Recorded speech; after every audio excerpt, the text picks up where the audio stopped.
యాక్టివిటీలో భాగంగా పిల్లలకు టమోటాను గురించి పరిచయం చేయడం మరియు టమోటా పండుకు రంగులు వేయడం. హాయ్ చిల్డ్రన్, ఇదేంటి ఇక్కడ? టమోటో. టమోటా ఏ కలర్ ఉంది?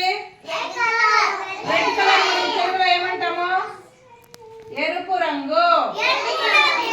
ఇప్పుడు మనకి ఇక్కడ టమాటో దగ్గర ఏమి ఇచ్చారు? డాట్స్. డాట్స్ మీన్స్ చుక్కలు. ఆ చుక్కలు ఇప్పుడు మనం ఇలా ఒక స్కెచ్ తో చుక్కల మీద కలుపుతూ వెళ్ళేదన్నమాట. ఎందుకని? మీరు ఫస్ట్ టమాటో బొమ్మను డ్రా చేయను రాదు కాబట్టి వారు చిన్న పిల్లలని మీకు ఏం చేస్తారు, ఇలా డాట్స్ ఇచ్చారు. ఈ డాట్స్ పైన కలుపుకుంటూ వెళ్ళి మనం టమాటో బొమ్మని ఫస్ట్ డ్రా చేసుకోవాలి. ఏ విధంగా? ఇట్లా డ్రా చేస్తున్న తర్వాత టమాటా ఏ కలర్ ఉంది? Red colour. చూడండి, ఇది రెడ్ కలర్ క్రయాన్. ఏమిది?